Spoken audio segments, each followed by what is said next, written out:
Good afternoon, good evening, good morning, good day. Welcome to our international workshop. A wonderful variety of time zones.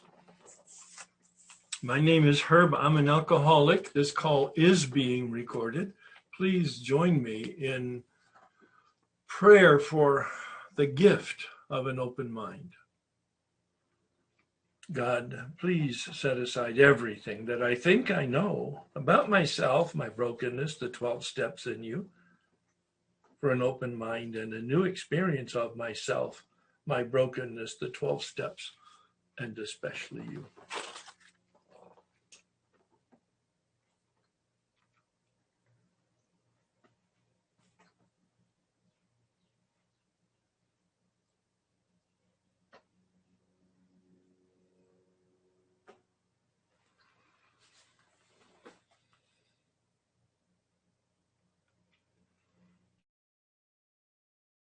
Please join me in the serenity prayer.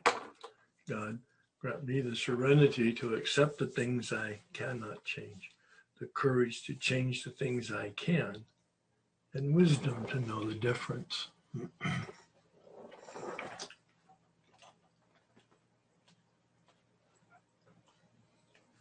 So we're at the final phase and the completion of the final phase, stage 3 of the rocket launch.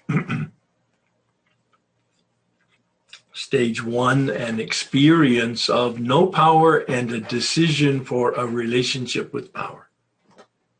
Steps 1 through 3. Stage 2, removing the obstacles in us to that relationship. Steps 4 through 7. And stage 3, removing the obstacles in us in relationship to other people, negative impact in terms of harm done, repairing that, changing us. Steps 8, 9, and I'm going to throw in 10 for this discussion. I don't normally use 10 as part of the third stage. Bill very clearly makes a distinction between 10, 11, and 12, and steps 1 through 9. On pages 84 and 85, he said, we've entered the world of the Spirit, but the total purpose of step 10 is to repeat steps 1 through 9 on a daily basis when we're disturbed, so that we can identify where we're disturbed, being out of alignment with reality, and correct it, get into alignment with reality. So step 10 really is the bridge. The program of recovery, steps 1 through 9. And it's guaranteed. That's my take and reading literally of the big book, page 84 and 85. We are placed in a position of neutrality. What does that mean? We are placed, a grace and a gift. We don't do it. We don't get it because we asked for it. We don't get it because we worked for it. We get it sometime before or after working the first 9 steps. It almost seems random. It certainly is mysterious. I don't pretend to know how that works or explain it. No way. And you've never heard me explain it or tell you how that works, that connection between willingness and grace. I observe it. Not only in myself, a story for a different day, but in every one of you, or anyone that's touched this work and completed step 9. I hope you're hearing that. Sometimes we don't hear everything I say, and we misinterpret what I say and what I intend. What I'm saying and what I intend is the big book and my interpretation of it guarantees abstinence. Doesn't say it in those words, but the words on pages 84 and 85 at the end of the 9th step is, we enter into the world of the Spirit. Oh, okay. We've crossed over from where? From the world of self. Steps 1 through 9. is all about unmanageability, the spiritual malady. Bill confirmed that on page 64. Yes, the physical is a problem. Yes, the mental is a problem, he says on page 64. But it's not the problem. The real problem is the spiritual malady. And when the spiritual malady is addressed, the physical and the mental take care of themselves. The big book, internal integrity, quite consistent. We are placed in a position of neutrality in the title page of the big book. You check it, please, even while we're talking here, because I've said it before, you've checked it before, or maybe you haven't, and maybe you've forgotten and just, or didn't get it the first time I said it. The title page of the big book. How thousands of men and women have recovered. Look at that word. Not in recovery, not recovering, not hopeful. Have recovered, past tense. I believe that's what he means when he says we've been placed in a position of neutrality. At the end of the ninth step, the promises talk about before you're halfway through, you might experience these. It's not my experience. And I don't talk about that. The promises are fabulous. A wonderful contrast to the bedevilments in step 1. If you've not done that reading, I suggest that you do it. Page 41 compares the bedevilments from page 50 in the Way of Life document. Compares the bedevilments from page 52 of the big book and the promises on pages 83 and 84. And it's done by a friend of mine. He's dead now, but he was similarly a step mechanic and wrote his own step guide and helped thousands of people internationally, Dan Sherman. Bedevilment. We were having trouble with personal relations. Promise. We will lose interest in selfish things and gain interest in our fellow. Self-seeking will slip away. Bedevilment. We can't control our emotional nature. Promise. We will comprehend the word serenity and we will know peace. Bedevilment. We were prey to misery and depression. Promise. Our whole attitude and outlook upon life will change. Bedevilment. We couldn't make a living. Promise. Fear of people and economic insecurity will leave us. Bedevilment. We had a feeling of uselessness. Promise. That feeling of uselessness and self-pity will disappear. Bedevilment. We were full of fear. Promise. We will intuitively know how to handle situations that used to baffle us. Bedevilment. We were unhappy. Promise. We are going to know a new freedom and a new happiness. Bedevilment. We couldn't seem to be of real help to other people. Promise. No matter how far down the scale we have gone, we will see how our experiences can benefit others. We will not regret the past nor wish to shut the door on it. And then the summary. And most of all, we will suddenly realize that God is doing for us what we could not do for ourselves.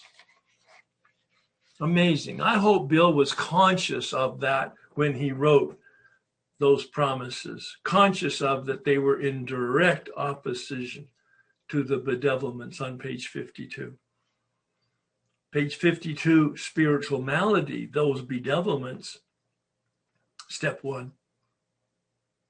Page 83, 84, after we finish the ninth step, the promises, a program of recovery.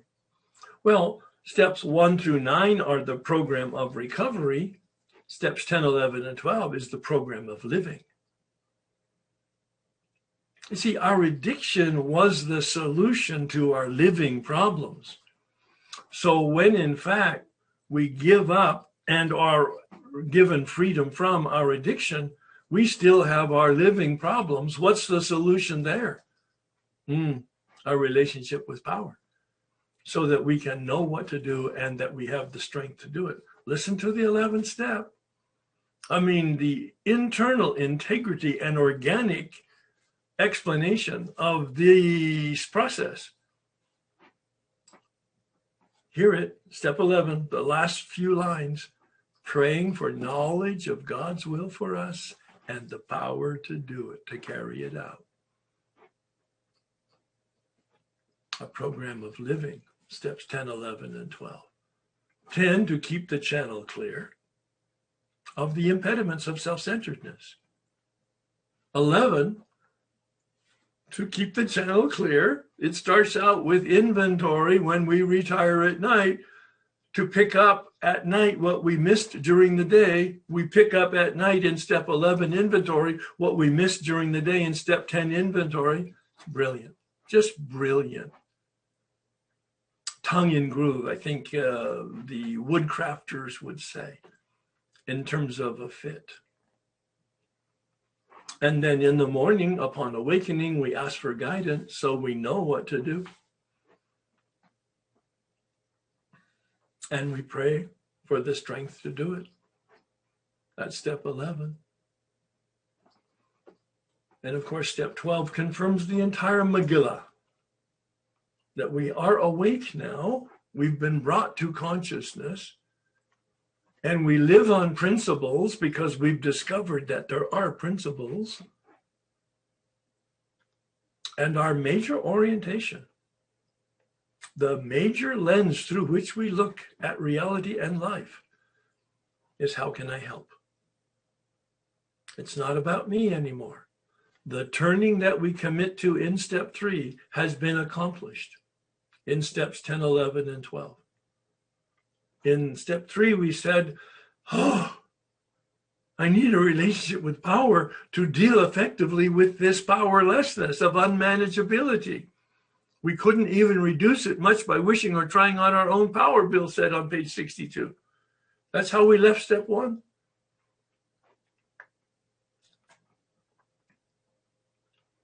So I need a relationship with power. And I do that by turning to power. We enter the world of the spirit and we have a relationship with power which we foster and improve in step 11. And I use the word, and we enlarge that relationship in step 12 based on Jim's experience. He failed to enlarge his spiritual life on page 35.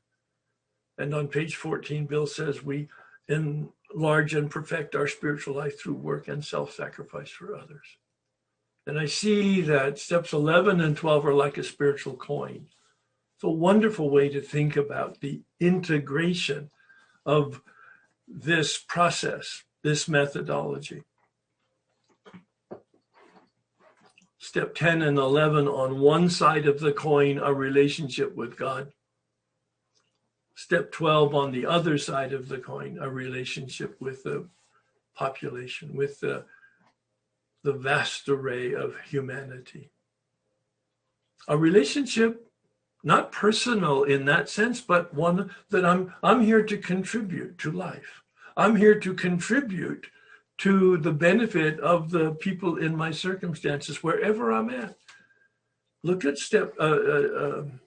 chapters 8, 9, 10, and 11. In our significant relationship, chapter 8. In our family, chapter 9. In our work environment, chapter 10. In our community and in our fellowship. It's a vision for you. It's a poetic title for chapter 11.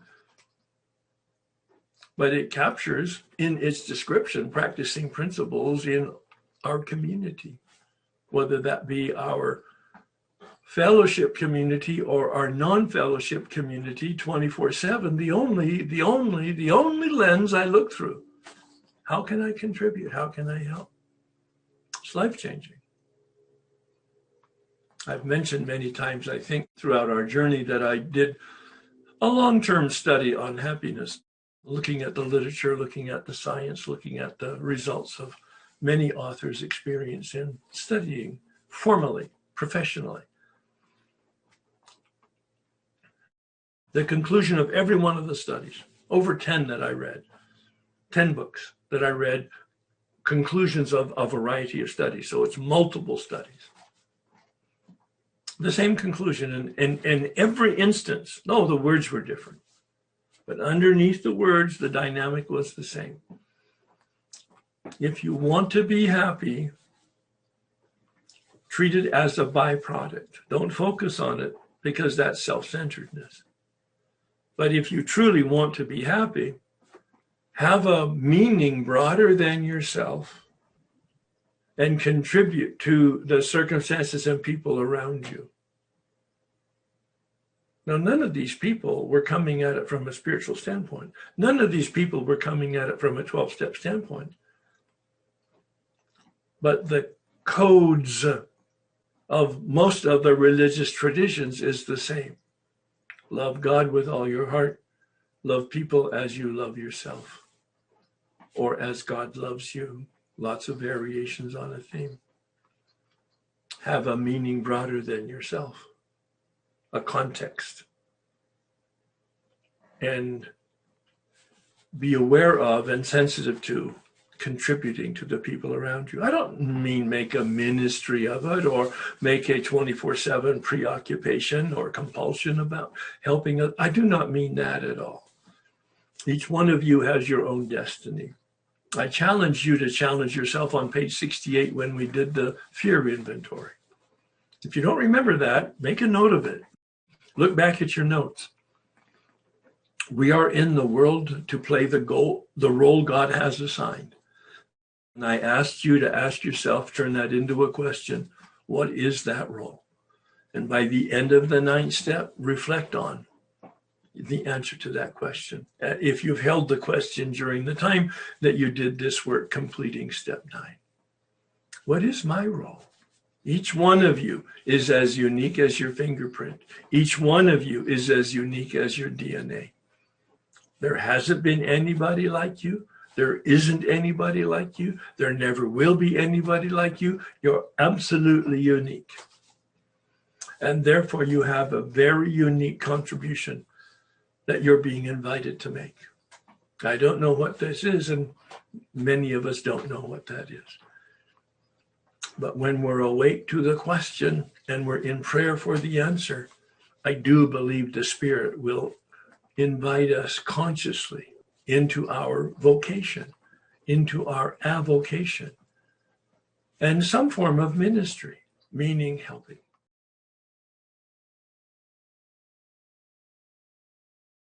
So I have said in step 9 that it's a process. I've indicated a summary of that process on page 37. We describe the harm. We ask if there's any other harm.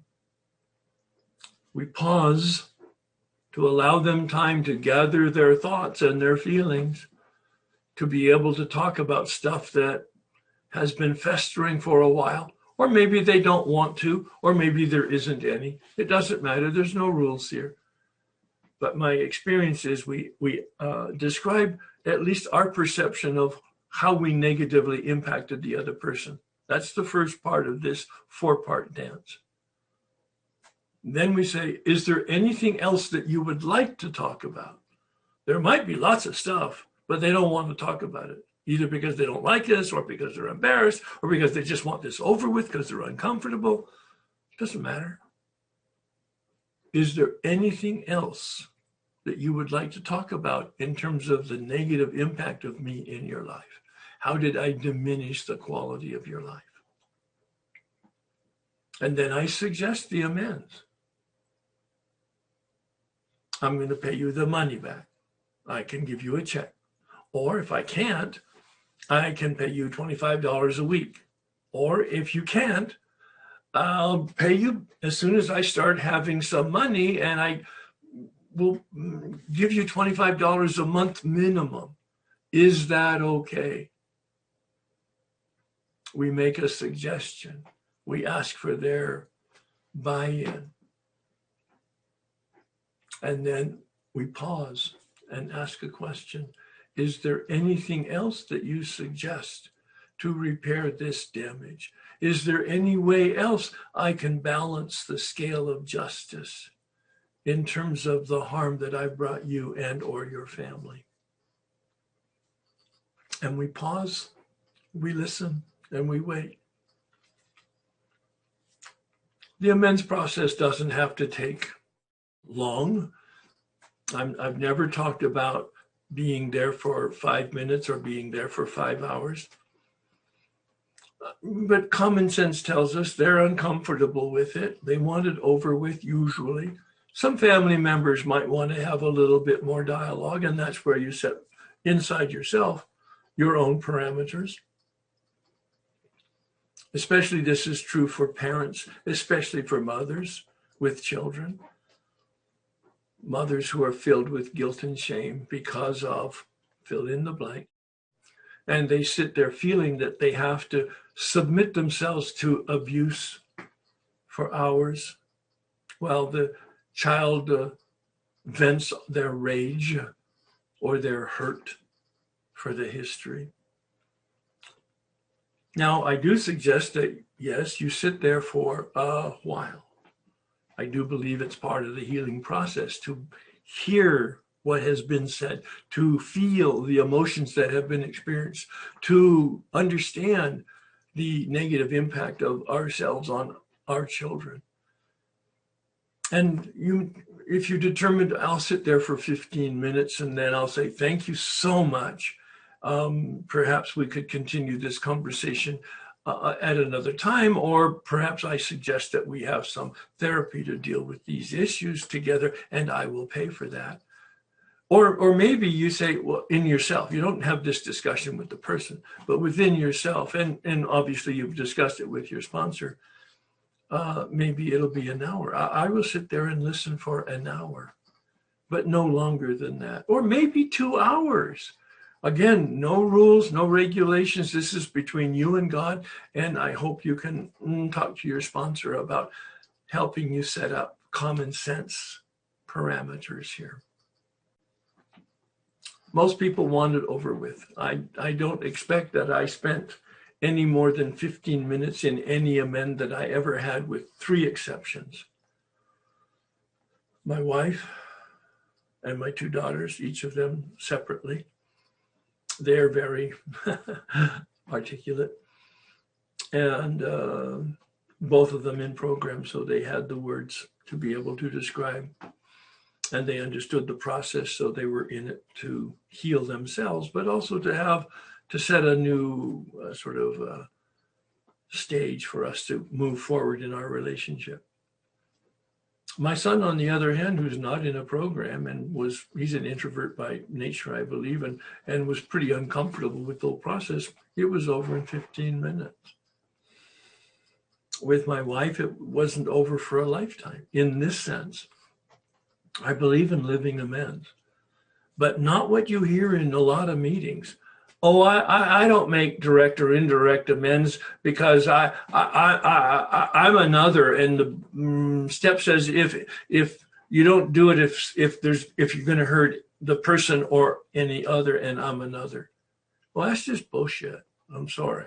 All right, you're not another. The whole point of the step process is the deflation of the ego at depth. The whole point of the 9th step is humiliation, in order to learn a little bit about humility. Living amends, if it means that I'm living changed, if it means that I anonymously contribute to the world and the people around me as part of it, like with my wife, I made some decisions about a quality of life for her that I knew that she would like her coffee made when she got up in the morning, and I made sure that happened. I knew that she had expressed some desire to have the kitchen cleaned when she got up in the morning, no matter what the circumstances. So I made sure that happened, no matter how late I got home or was up. I made sure that was, but I never told her. That was just part of my anonymous amends. And quite frankly, she didn't recognize it, actually, until about 5 years later. She said, oh, by the way, thanks very much for da-da-da-da-da-da. I think I've mentioned to you the amend I made and direct amends to her in terms of the prayer practice, which was just a powerful healing process. Praying for guidance and healing together. One morning I prayed out loud. The next morning she prayed out loud.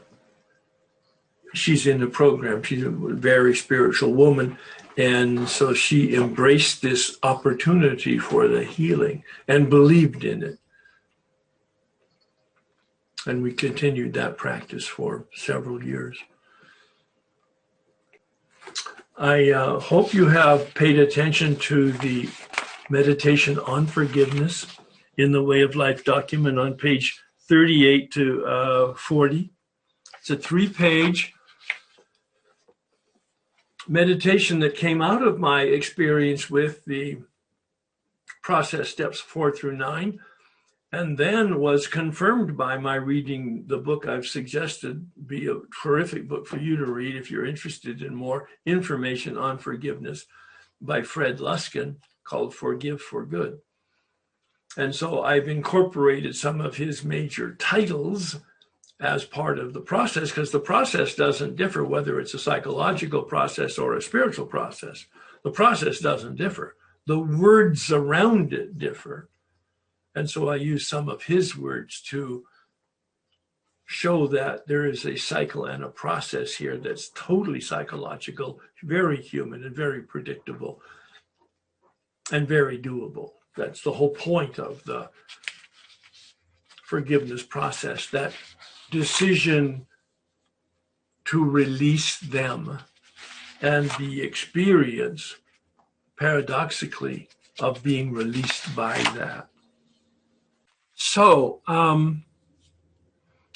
for next week, we're moving from step 9 to another review of step 10. And I say it that way because at the beginning of our workshop, we did look at step 10. So we'll do another review of that, maybe a little bit deeper dive.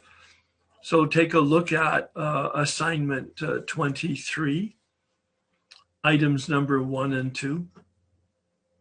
That is reading the big book material. It's just 2 pages, 84 and 85. And the second item under that assignment is to read the 12 and 12. Please do that. It's one of the key chapters in the 12 and 12 that has real substance, and it contributes in a very measurable way to the understanding of step 10 in the big book. I can't say that about every step in the 12 and 12, but I can certainly say it about steps 10 and 11 and 12 in the 12 and 12. They add substantially because Bill was 12 years additionally sober at that point. He wrote the big book in 1939 when he was 4 years sober, 5 years. And then he wrote the 12 and 12 and published it in 1951. So he had an additional 12 years since he wrote the big book. Obviously, the commentaries would reflect his growth in his own consciousness of the implications and application of the material in the big book.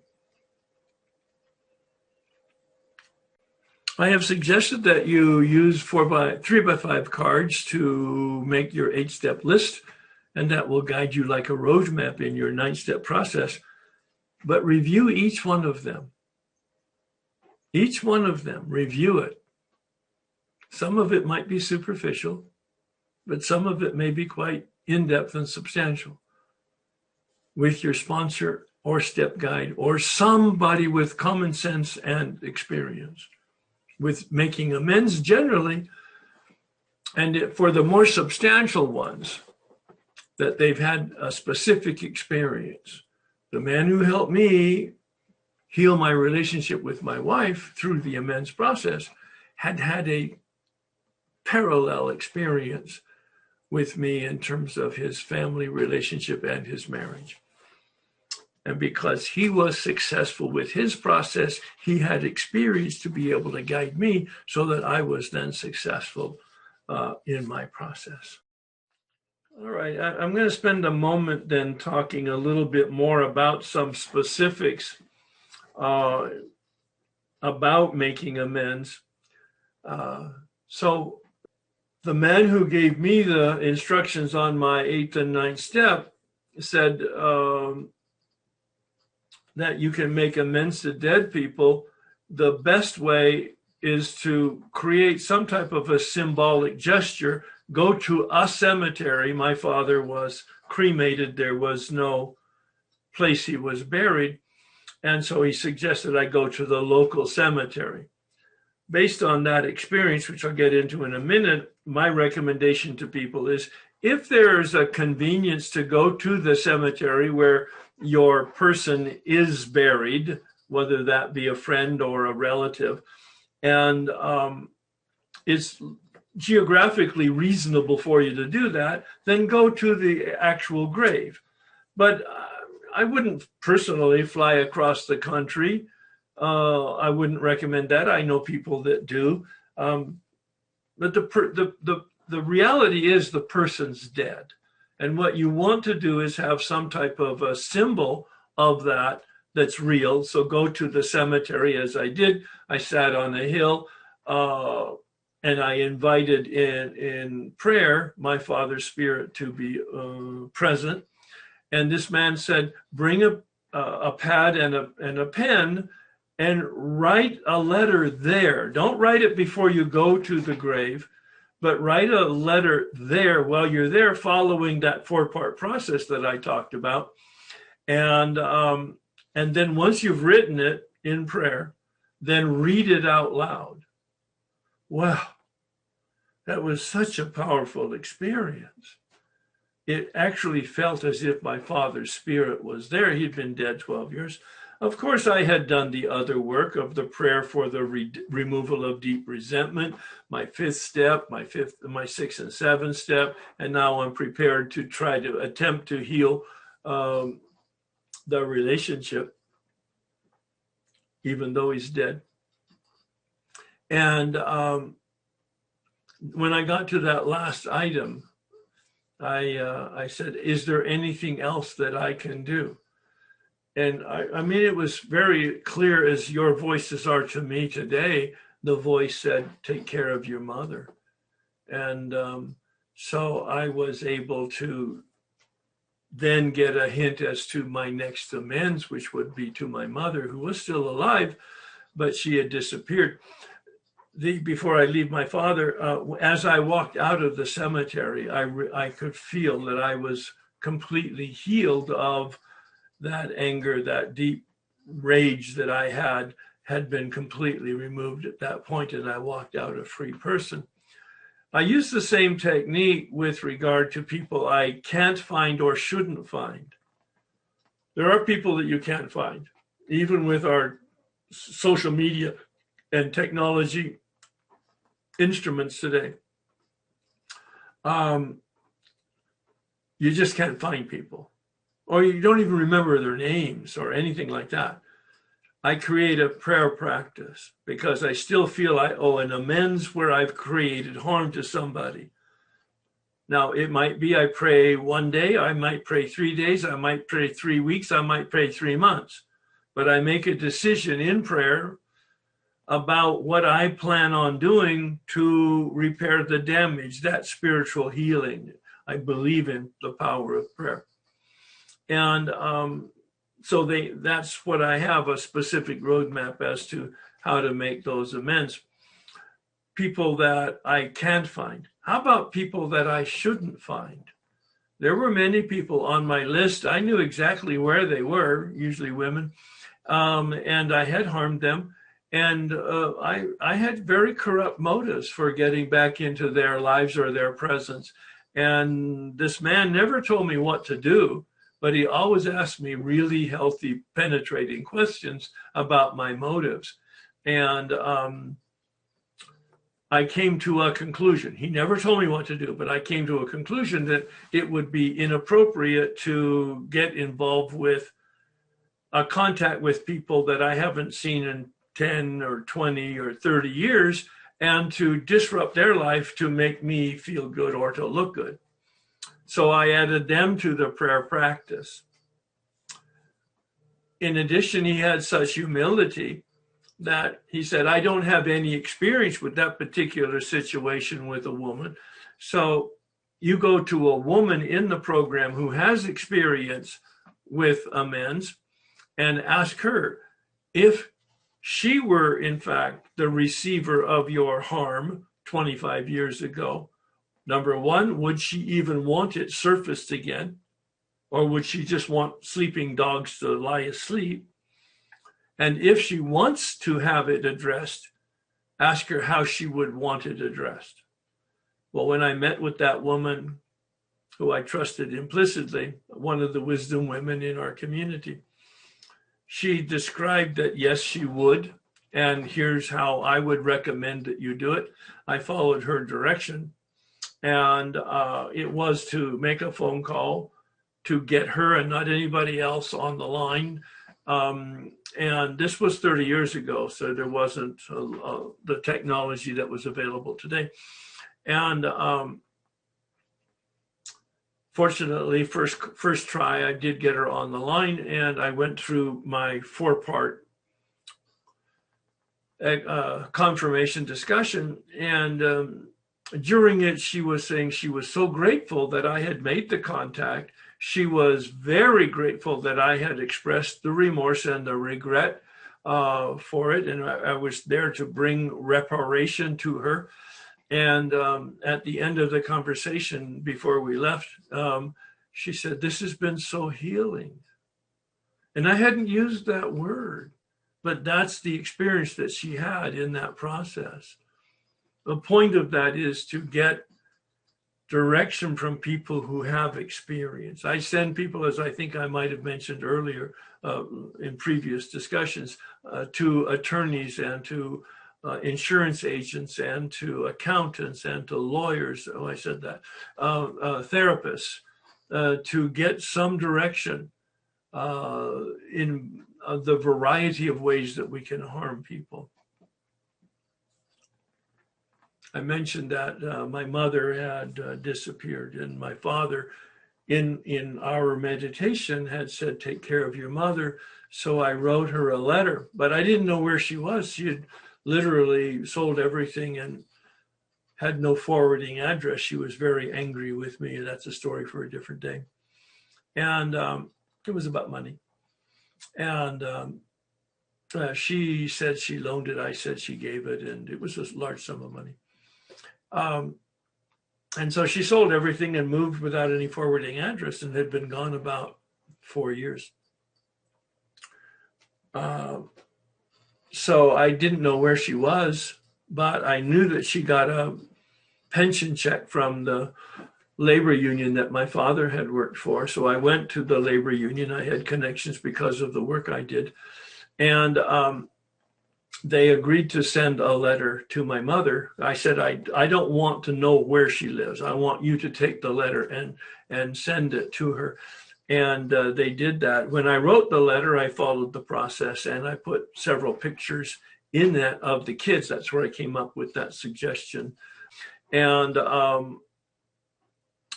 2 weeks later, I got the complete package back. It had been opened. It had been read. But my mother was still so angry that she returned the pictures of the grandchildren. I knew that this is like irreparable damage. And yet I had put in the letter as the last line, "If there's anything I can ever do to help you, please contact me." 2 years later, I got a phone call and it says, "Hi, Herb, this is your mother." Hi, Mom. And she said, I've been diagnosed with terminal cancer. I've got 6 months to live. Wow. I need to come home and die, and I need your help. So I flew to where she was, and I helped her get onto a plane and come home. And we kept her in our home for about 4 months. And then we had to put her in hospice, and she was there for a couple of months. We visited her every day, and every day the healing took place. The healing took place with me, with my wife, with my kids, with her grandkids. And when she died, we were totally at peace. Well, how do you get here from there? A father that's dead for 12 years that you had this incredible rage for. A mother who had completely disappeared. Several situations that were irremediable, and yet there had been a reconciliation of sorts. And a wife that I had really damaged so badly that at 25 years of marriage, 5 years sobriety, anytime she would approach me, she would stutter because she was so intimidated and I was so brutal emotionally and verbally with her and had betrayed her in the ways I've indicated. How do you end up being best friends and having then a 30-year continuation and the building of an intimate relationship and friendship? You can't get here from there. That's my favorite phrase. I cannot get here from there, and yet here I am. So I think those are some very powerful experiences with some detail on it. Hopefully they're helpful. The major principle there is to, number one, to set the balance of justice and also to get experience, counsel from people who know what they're doing. It doesn't mean that they literally have every time the experience in your particular situation where you've done the harm and made the amends, but that they've had either a general experience with the amends process or they've had some specific experience with the details of it, like I've just mentioned, where they can help you navigate this. Anybody who has made amends knows the miracles that happen. I mean, people show up, things happen spontaneously, coincidences all over the place. Lifetime antagonisms are resolved, not all the time. I have never seen anybody hurt by following amends as described in the big book, given a person's sponsor's direction. But I have seen people do considerable damage who don't either follow the big book or they're not dealing with experienced people. That they create irreparable damage by trying to make amends before they're prepared or taking direction from people who are ignorant, meaning that they don't know. It's not a negative comment. It just means they don't know either the information nor do they understand from an experiential standpoint. All right. Let's talk to some folks. My sponsor keeps telling me, when I tell her I want to make this amends, she said I talk too much. I tell too much. I have it written out. I haven't made it. It's like, oh, I'm sorry I spent your money and not mine. I'm sorry I broke up the way I did. I'm sorry. You know, I have this story, and she's like, you don't need to tell a story. What harm did you do to him? Yeah. Do you agree with that? I do, 100%. Yeah, I'm sorry is a phrase that I would recommend that you delete from your vocabulary. Right. I regret, I have remorse, whatever find the thesaurus and get some alternate words. But what you talked about was your behavior. You didn't talk about the harm. That's what she's saying. I'm talking too much about myself. And it's not about, and I agree with, I don't know that's the case, but I agree with that comment that it's not about you. It's about how did they receive you? What was the impact on them of you in their lives? Okay, so that could be really simple. I mean, that could be 2 sentences. Maybe. Okay. I got you. All right, thank you. Yeah. Hi, Herb. I tend to romanticize my first marriage, and over the years, I've made excuses to keep in touch with that ex-husband, and by making amends or saying, "Oh, I'm in another program of reflection. I will call you in the future to make amends." I recognize that it's my romanticism that. No, I think you're putting a nice word on it. I don't think it's that at all. I think you're a stalker. Thank you. So I don't need to do it again. I don't know whether you need to do it again. My suspicion is no.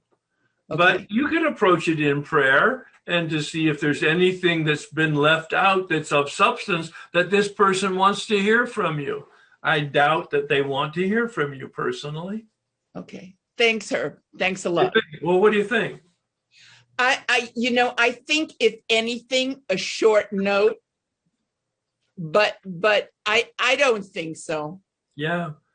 I really don't think he needs to hear from me. You probably, and that would be the term I would turn into a question. That would make a great question for yourself. Does he need to hear from me? Yeah. Thanks. Yeah. Really. Yeah. Thank you, Herb. Thank you so much. I guess I have one question about an amends, whether I need to make another amends to my sister. How long ago did you make amends to her? It was about 1.5 years ago. That's pretty early. And what now are you concerned about? Well, actually, I think that in a lot of ways the issue is resolved. I think we both have had a lot of healing around it. And I just feel like maybe I still have some guilt around it. I still feel like I've harmed her. And so there's a piece of me that feels like I need to do it again. But I think. And what's your relationship like right now?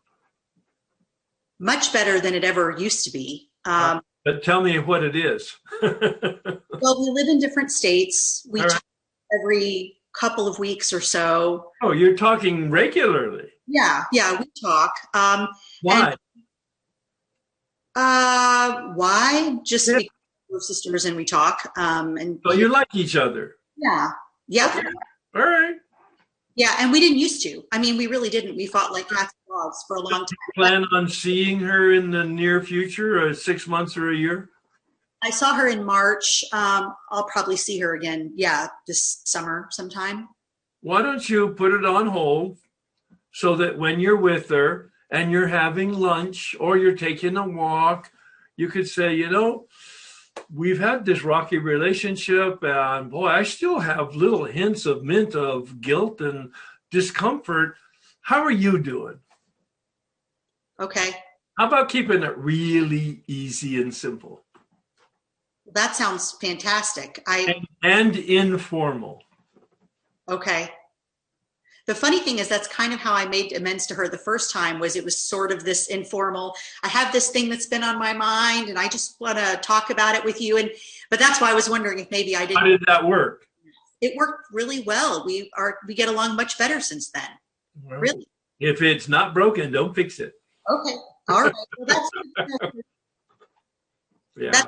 Because I sometimes worry that heavy doesn't really work for my family. It causes more drama. So heavy normally doesn't work anyway. It's kind of like with a sense of informality and friendliness and a light touch many times. Now we're talking about very serious stuff, but if we can bring a little bit of lightness, or I don't mean humor, but maybe even humor, but not to, how would you say, avoid a potential confrontation. Yeah? I think you're right on the money with it right now.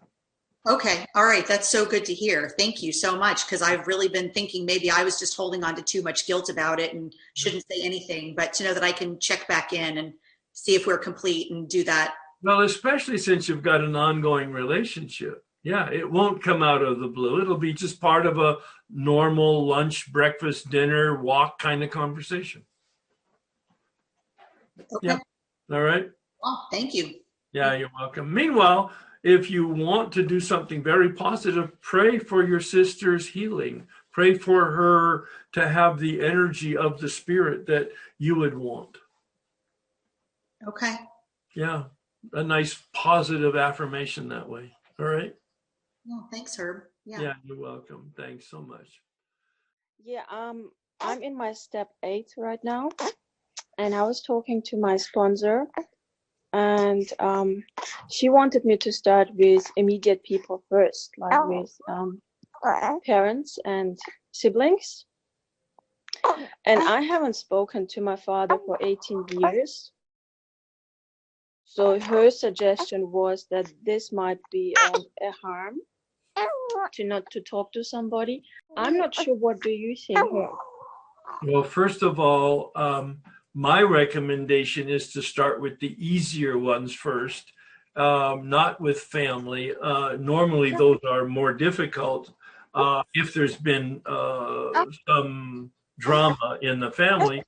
Although a lot of times to start with the family is easier because you have better relationships and it's easier to talk to the family. And you've got an audience there, I think. So follow the direction of your sponsor, but make sure it's common sense that you really need practice with the amends process before you approach family, is because that's the most important sacred relationship for most people anyway. And then you had a different question though about you need to be clear about what is the harm to, let's say, your father. You say you haven't talked to him for 19 years. So are you clear as to what the harm is? Is there? No, Yeah. I don't know. No.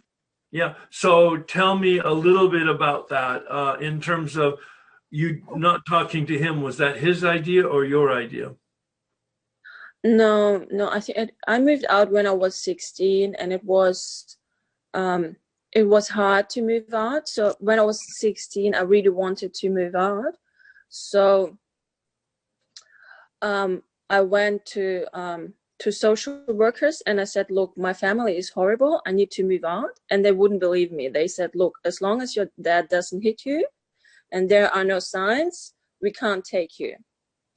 So I decided I'm going to make my dad hit me so I can move out. So I went. There might have been a better solution than that, but go ahead. So I went crazy. I did everything and anything to make him so upset he would hit me. And it took me half a year. And at the end of the half a year, he did hit me and I could move out. Wow. And yeah, he's been very resentful since then. He's very hateful towards me.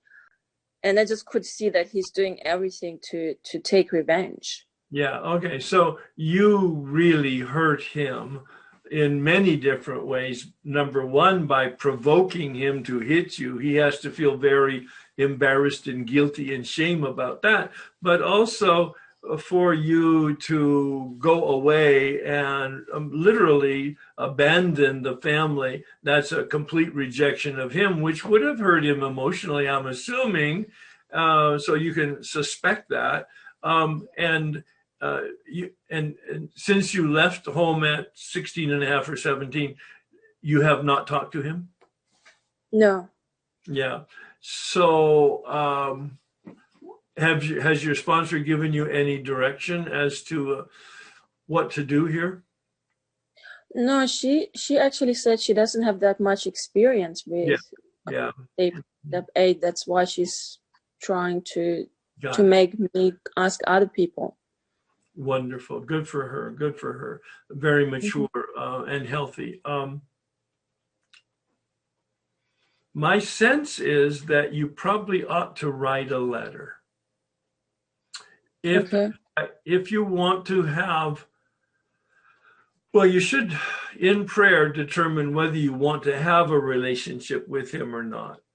Or are you doing this to just take care of repairing any damage from the potential harm that was done? You're not sure actually what the harm is, but as we just talked about it, we could speculate a little bit about it. But again, that's just speculation. That's not any kind of confirmation.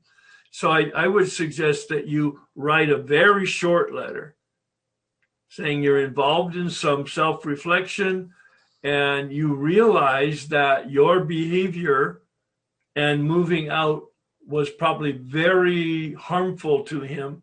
It hurt, I'm sure, or whatever your words are, and that I'm prepared to have a discussion about that if you want to spend the time and have that kind of discussion with me.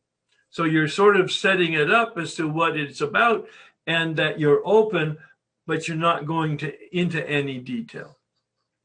And see if he responds. Okay. Okay. Yeah, that sounds like a really good solution. Yeah. Well, it begins. You're seeing if he actually is open to responding, and then if he is open, you'll find out sort of what his perceptions, what his terms are, and then you'll be able to continue in terms of attempting to make amends. It may be that he doesn't want to see you. My suspicion is he does want to see you, especially if you have you have a child, right? Yes. Is this your first child? Yeah. Yeah.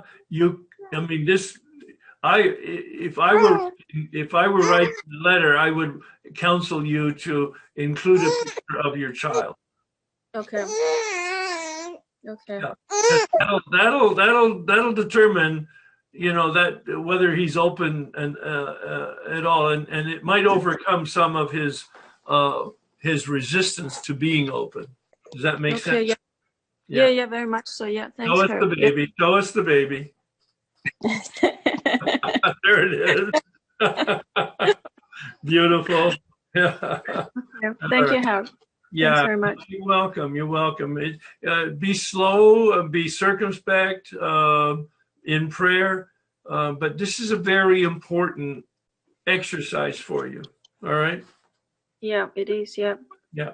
All right. Okay. Thank you very much. Thanks.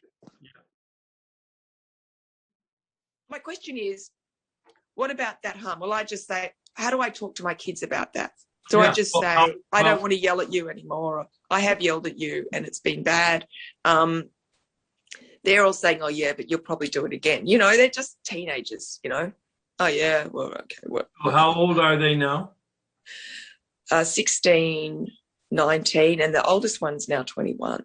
Okay, so they are teenagers, late teenagers, and adults, and you think perhaps the yelling harmed them. I would agree with that personally, and your professionals agreed with that.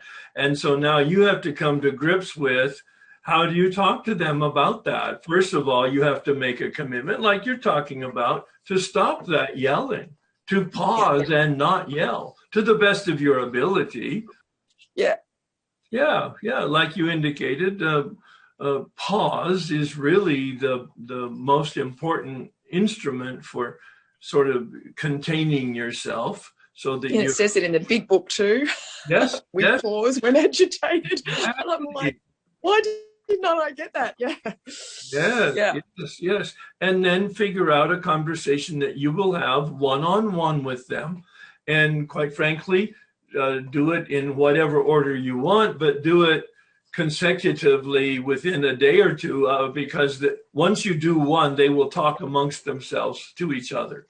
So it's a very important and sacred tool for you now to get clear on what the words are. I would suggest, I assume you have a sponsor or a step guide? Yes.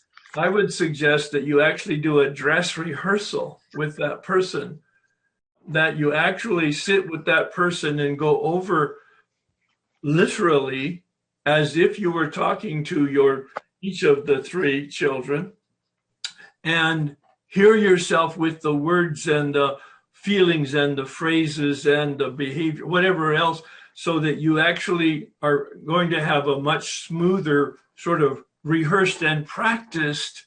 I don't say read from a card or come with a script. No. But you will have had the opportunity to practice the words and the feelings, and it'll be much more a flow for you. And don't rush into that. And follow the process as I indicated. Tell them what you're doing. Ask them about their, if there's anything else they want to say. Commit to whatever it is you feel is going to be the amend, and then ask them, is there anything else that I can do to help you deal with the impact of my misbehavior? Yeah. The other question was just with my little brothers, they're not so little anymore. I have said to them before, look, I'm sorry I've been yelling at you when you were kids and I hit you when you'd get up at 5 a.m.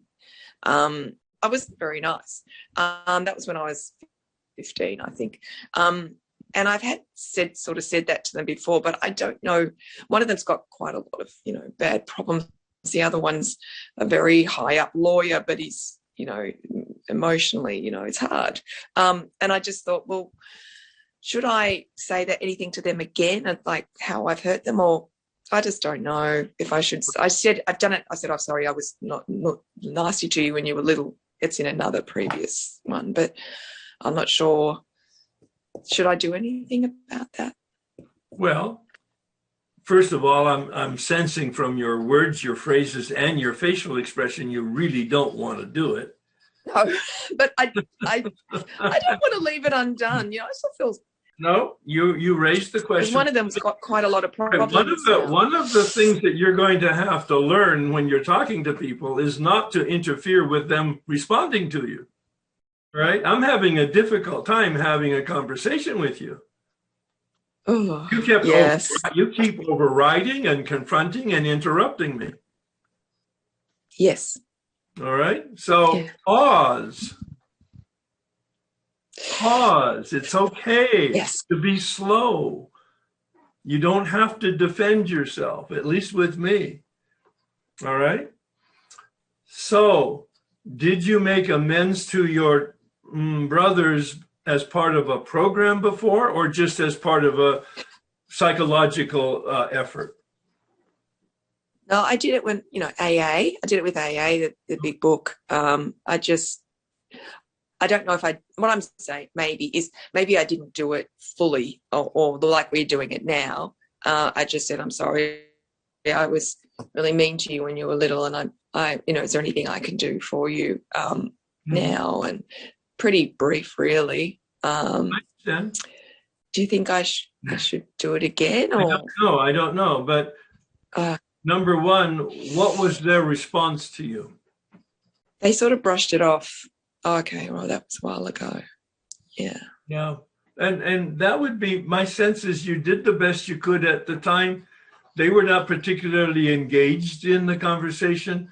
I would say let it go, unless if there comes an opportunity where your brother, one or the other, in a moment where there's some quiet time, brings it up, you can address it. But I believe you should not bring it up and address it. All right? Yeah. My second wife's second husband, the husband following me. And I think initially I had, I don't know that it was jealousy. I was pretty much over the relationship, but he sort of moved. I don't want to get into the story. Well, what's the harm? No, what's the harm as you see it? I kept him at arm's length, even though I know what you did. What's the harm? Yeah. His feelings were hurt. Well, that's his problem, isn't it? That's what I think. Yeah. Yeah. You didn't intentionally hurt his feelings, I'm assuming. No, that wasn't my objective. Right. My objective was to he wanted something keep my distance. Yeah, he wanted something you didn't want. You have every right to express yourself. Thank you, but I'm not interested in a relationship. And you don't have to say those words, but your behavior. And if his feelings are hurt, that's his problem. Right. He wanted us to be one big happy family, and I did not. Yeah. No, it's not my agenda. Thank you. Yeah. Yep. Okay. Yeah. So it in looking at these things, where is that? What is the criteria? In this case, I didn't do anything. Well, you actually wait. You did do something, but it wasn't meant to be angry. It didn't come from anger. It didn't come from retaliation. It didn't come from any sense of harm. You just put up the gate and said, "Thank you. I don't want you on my property." And he says, no, but I want to be on your property because I want a big ranch. And you go, I'm not interested. Thank you. And he got hurt. That's his problem. As long as your motives and your behavior are as I'm describing it. Okay. So it's always a question of my motive then. Oh, yeah. Oh, yes. But you can't control the circumstances and you can't control people's reaction to it. That's their problem. Right. You can be the nice person or not even nice, mixed motives and etc. But if people have a problem with what you do, that's their problem. I mean, obviously, I don't mean it to be black and white. You really do need personally to pray about the circumstances and maybe talk to somebody about it like you're doing in terms of talking it through with regard to your motives and the behavior. And wow, it was a healthy thing for me to do, but I could have done it a little more kindly or with a little bit more respect or with not so many words. I didn't have to tell him everything I was thinking and feeling, that kind of thing. I'm preparing to deliver my fifth step with my sponsor on Saturday. Wonderful. It's a new sponsor. I've done it twice before, but this is a new person. So I'm a little bit nervous about it. Sure. But specifically on the sex inventory thing, this is the first time I don't even say that. On the sex inventory part, previously, I had a male sponsor, so I went into a little bit more detail, about what it was all about. And I'm thinking, I can do that. It's going to be a little heavier lift for me. And I'm wondering, is that the right way to actually do it? Because I've gone through, it is the right way to do it. No. I'm just saying, I'm really endorsing your question as the right and healthy question. Do I assume from what you're saying that you're doing a fifth step with a woman? Yes, I am. Yeah. Even if you weren't, I would give you the same answer. Okay. And that is, the sex inventory isn't about sex. It's about the answer to question number 9, isn't it? Right. Should I have done instead?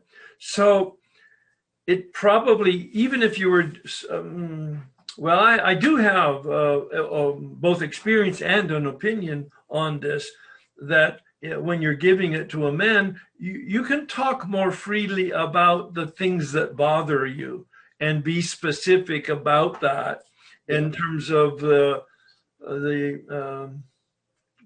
descriptions of the behavior. Right.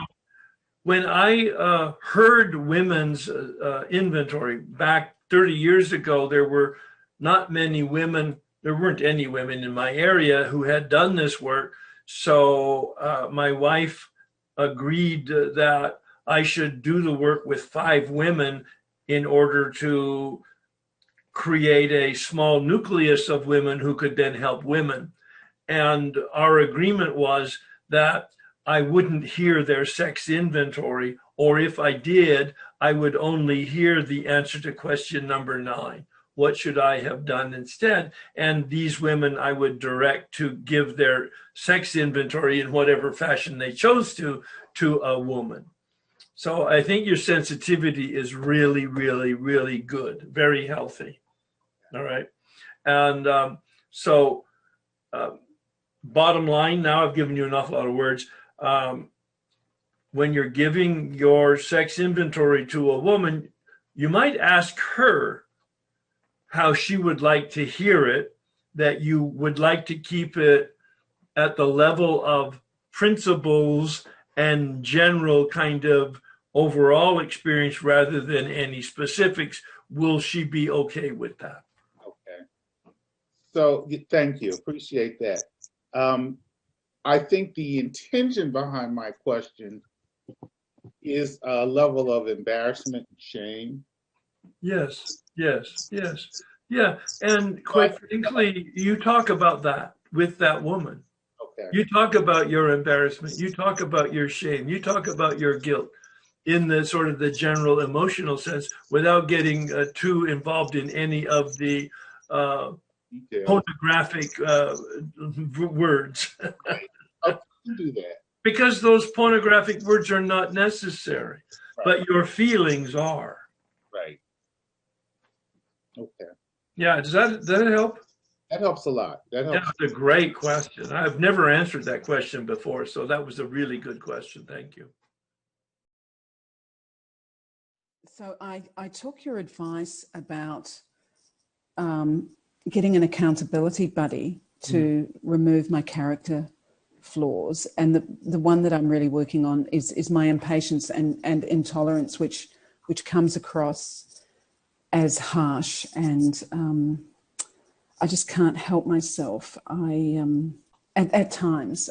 So what I'm doing is in the morning I text my sponsor with my intention for the day in terms of how I'm going to be kind and compassionate to everybody I meet, and then through the day I try to do that. I mean, it's good because I'm kind of noticing, definitely noticing my behaviour and seeing how I'm not. But one thing is, and I'm really praying to God to remove this character flaw, but it's still there. It's still there every day. Just in small little sort of unforgiving and angry ways. I just can't, well, I just was wondering what the rest of this journey is going to be like. Like, am I ever going to be able to get rid of that? Yeah. I don't know, but the potential solution is the pause. Not the thought about being loving, kind. I mean, that's wonderful because, as you said, you're paying a little bit more attention. But if you can practice the pause, don't respond. My own spiritual director said to me a while back, in fact, when I retired 15 years ago, he said, Herb, practice no fast moves. I like that. And I'll tell you what, my driving improved. Of course, because I'm very deliberate with my driving. All right. Now, because I remember no fast moves. So it's about, all right, I'm not going to speak in immediate stimulus response manner, which is my normal. I'm going to pause. When I hear somebody or they ask a question or I have an emotion, I'm going to pause. I think that will make you more conscious of those kind of details. We'll see, huh? Because that's what step 10 is really all about. Yeah. Well, thank you. That's good. I can certainly add. Well, it's very practical. Yeah, it's very practical. Yeah. Yeah. And it will take practice. Yes. Well, of course. Yeah. Well, that is what. Because it sounds like you're very defensive. Does it? Well, you tell me. Well, then why are you telling me that? Well, yeah. Don't you know who I am? I'm in charge, for God's sake. I'm the stylist. You're the mannequin. Yeah. Okay. I'm just going to write that word down, defensive. Well, and look into that. You know how wonderfully open you are to hear that and to take that action, and then spend some time getting underneath that, asking, like that's part of the step 6-7 worksheet for the turnaround is, what am I defending? Yes, defensive, but what am I defending? Because you really don't like criticism. I mean, nobody likes it. Nobody likes it. But not everybody has a reaction as energetic as yours. Yeah. So then the other thing that's really coming up for me is a lot of my step 5 was around was around myself. Mm-hmm. And it wasn't directly, like it wasn't, my resentments were towards myself for things that I've done. Sure. And my behavior. And because I have done, this is my 4th Yes. time through. So I've done a lot of amends. Right. To my family, to my husband, Yeah. to work colleagues. And I haven't really got anybody to put on the list, Herb. Well, I mean, so now you deal with amends to yourself. And how do you do that? Well, that is the question. That is exactly right. And you hold it in prayer and you talk to your sponsor. My sense is that when I finished with my amends to other people, I didn't need to make amends to myself, but I know that very many people have very legitimate things that they either regret or they feel they've harmed themselves, and they need to figure out some way to attempt to diffuse the energy around that. And that's your challenge. So the question you're asking is exactly right. What would be the appropriate amend to yourself? Give me an example, please. Well, certainly appreciation of myself in terms of having the, feeling unappreciated. Certainly a practice of appreciating myself, which I have started to do. Yeah. And what specifically is it that you're doing to appreciate yourself? Okay. Well, what I'm doing is when I want to criticize myself and I want to say you messed that up and that was wrong, what you did there, I am balancing that out because those thoughts just come to my mind. But I'm balancing it out with, well, actually, you did that really well and you really showed up for that. And you were kind to that person and you didn't want to be, but you were kind. I'm taking that approach. Yeah. In centering prayer, Father Keating talks about the welcoming prayer. And what that is when I have a particular challenge or irritation in my life, I welcome it as a signal for personal growth. Oh, look at that. I made a mistake. I'm so glad I'm aware that I made a mistake because now I can learn not to do that way again. Now, that is really a different approach than saying, you jerk, you messed up again. It's kind of like, oh, welcome this awareness that I made a mistake. I don't judge it because I don't identify with being the mistake. I just made a mistake, and my awareness is an opportunity to learn to correct it and not do it again. So think in that terms, welcome, rather than the negative connotation that it's a judgmental beating yourself up. Yeah. And of course, catch yourself doing something good, like you just said. Because some of us who are conditioned to sort of a negative or judgmental attitude, especially about ourselves, we really are good at catching ourselves making mistakes or fumbling the ball. Try to catch yourself doing something good. Now, I mean, you're not going to, you don't want to swing the bar over to becoming a narcissist. Let me tell you, that's no fun either. Where all you're doing is thinking about yourself and, holding yourself by patting yourself on the back all the time. That's not healthy either. Sure. Yeah. But somehow the middle ground is the right ground. Yeah. Yeah. So I know as well that well, I get this feeling that there probably are people that I do need to make amends to, but I don't know. I don't know exactly what the things are. And would it be, should I ask those closest to me if I've done anything to hurt or upset them? Have you done that before? Have you made amends to them before? Yeah, I have. Yeah. Then probably not.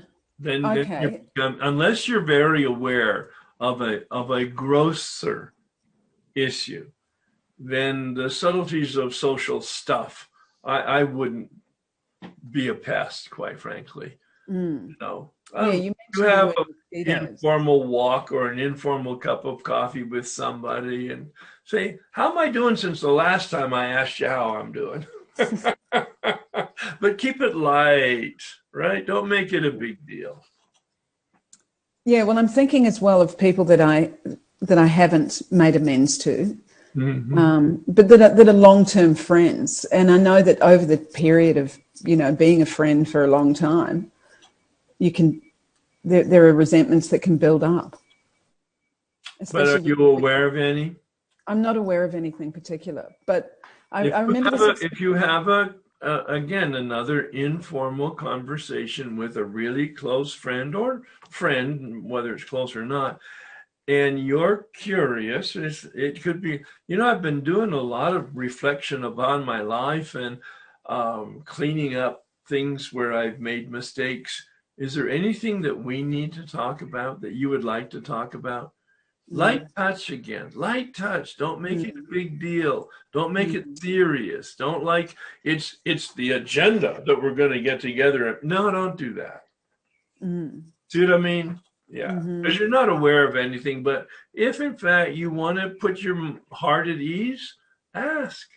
But be careful that you're not being a pest because you're a perfectionist and you have problems with closure.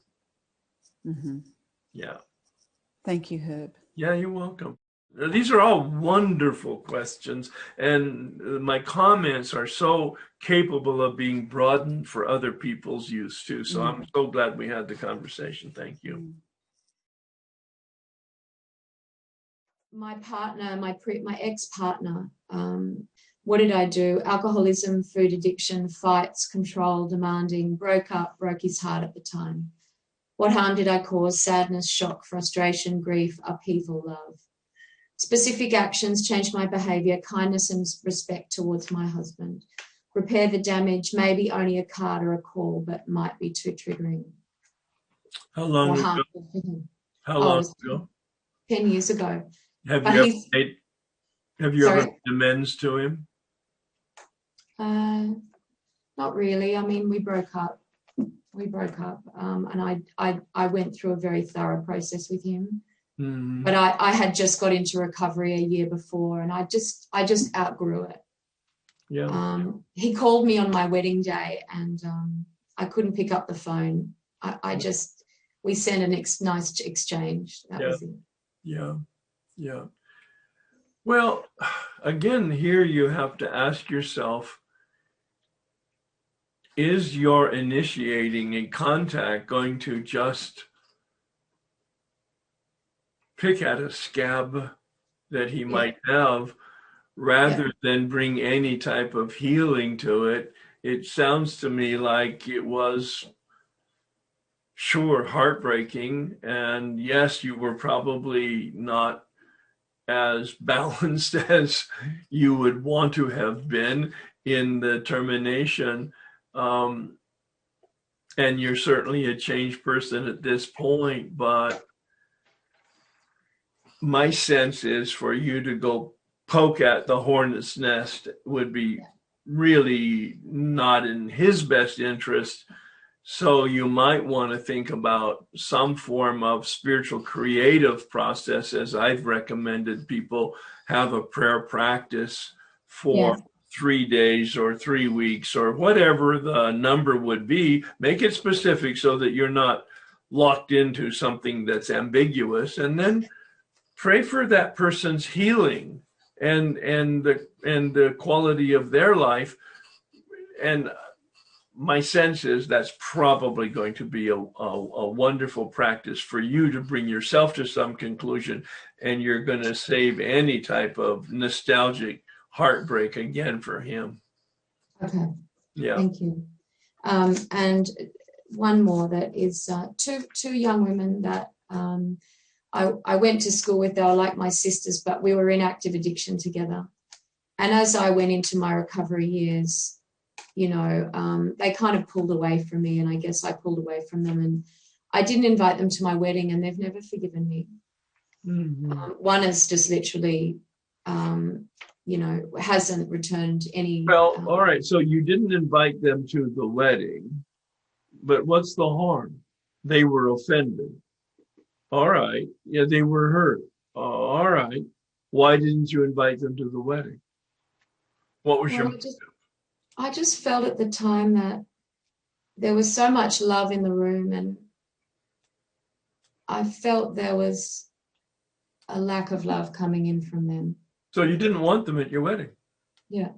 I regret it now, that's all. I deeply regret it. I miss them in my life. That's the thing. I miss them. They're great women, and yeah. Well, all right. I was going to say, you know, their reaction to your behavior is their problem, not your problem, because you did it because you didn't want them there for a reason at that time. Now you're saying you regret it because you would like them in your life. So how much do you want them in your life? That's a rhetorical question. And if you do, then you sit down with each of them and saying, you know, I really regret that. I couldn't have done anything else at the time, but I really regret it because I treasured our relationship. And if you can forgive me, I would like to make an effort for us to be friends again. Yeah. I see that as just a wonderful reach out. Oh, I've done that, and they won't come back to me now. Oh, well, there you go. Yeah. Well, how long ago did you do that? At the time, I sent them a card and You mean 10 years ago? Yeah, and then, you know, over the years, I've tried to reach out and make amends again, and, you know, it hurt them deeply, and they just ghosted me. Okay. Yeah. Well, you could send each of them a card saying, thinking about you, really miss our relationship. If there's any way that we could resurrect it, I'm all in. Just have a card, short, sweet. Yeah? Okay. Yeah. Yeah, there's no harm with that. They can just throw it away. Yeah, okay. What did I do? I was rude and covert, gossip, disrespected behind closed doors. What harm did I cause? Suspicion, feeling unsafe around me, broke our relationship. Specific actions, change my behavior, never gossip and respect others' skills, repair the damage, living amends when I see her, sending her joy in prayer. All right. So have you actually made an amends to her? She didn't ever know that I gossiped. I heard that she gossiped about me. No, then you don't. Yeah, that's it. Just if she's in your presence again, you be pleasant. Yep. Yeah, thank you. Thanks, Herbs. My father gives me money, and he always complains, but he's complained his whole life about money. Oh, I do this, I do that, this costs this. That's kind of a part of, you know, what I've tried to work hard to change in myself so that I haven't taken on that same attitude towards finances. But he does help pay rent. You know, we had a conversation about that, and it's not clear as whether he wants to do it or doesn't want to do it, but he does it. I don't ever ask him. I don't ever say, though, don't do it anymore. What I do is go and clean his house, take him to the doctor, make him his cereal. And I actually need it. I'd probably put myself into a vulnerable situation if I didn't. And there's another thing about it is that I have a feeling that he likes it. I think. All right, so you have some ambivalence here. It sounds to me like your dad gives you some support. Quite frankly, he wouldn't do it if he didn't want to, or if he couldn't afford it. All right, I'm very clear. I'm a dad. I know how that would work. All right, and you're an adult woman, so he would have every right to say, "Hey, grow up. You're on your own. I can't afford it, or I don't want to do it." Boom. But he doesn't do that. All right. His behavior tells me that he wants to do it. Yeah. So number one. Number two, what you said was the key for me, is you provide service to him above and beyond what you would do normally as a daughter. I mean, you said you drive him to different things and you clean his house. You know, right there, there's a trade there. I don't know whether it's a proportionate or not, but here's the real problem. So I have no problem with the arrangement right now, other than your ambiguity. Yeah. Sit down and talk to him. Yeah. Say, Dad, I just love you. Or if you do, don't be honest. If I you do don't, love him. all right, yeah, I get that. And I really appreciate and quite frankly need the support. I hope that I'm balancing it out with how I support you. Is there anything that you would like to say to me about all of this? Don't give him any ideas. Don't give him any ideas. You don't have to do his thinking for him. Yeah. Ask him questions. Are you okay with this arrangement? Is there anything that you want to talk about? And then be quiet. Really be ready to listen to him. What he says and what he doesn't say. They're just in a gentle, informal, don't make it a big deal. But and you'll judge, I mean, maybe he's not drinking or maybe he's just drinking a little bit. Don't talk to him if he's drunk. No, of course, I know that. Yeah. Been there. Yeah, learned that years ago. Or don't talk to him if he's hungover. Totally. Yeah. Totally. And there's a few other things around that. I have a fear. A lot of my step 5 was about fear. I have fear that because he's given me money, that when it comes to the will, that I'm going to miss out, that he might be, Not your business. So hard, And also,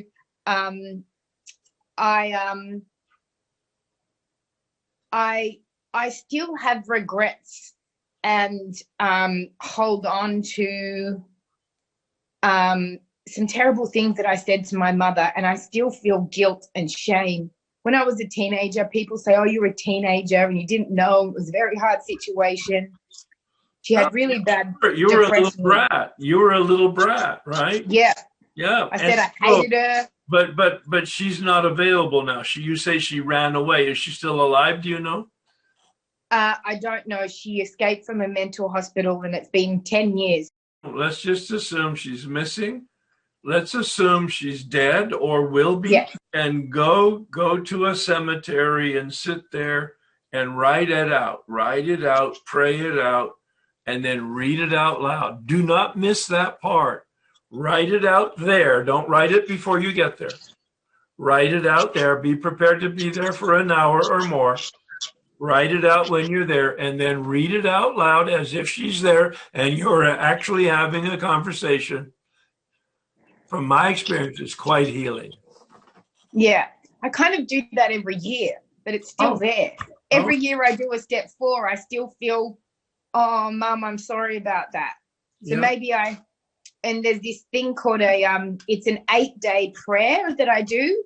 Okay. It's called, it's a proclamation for the word Amma, which means mother.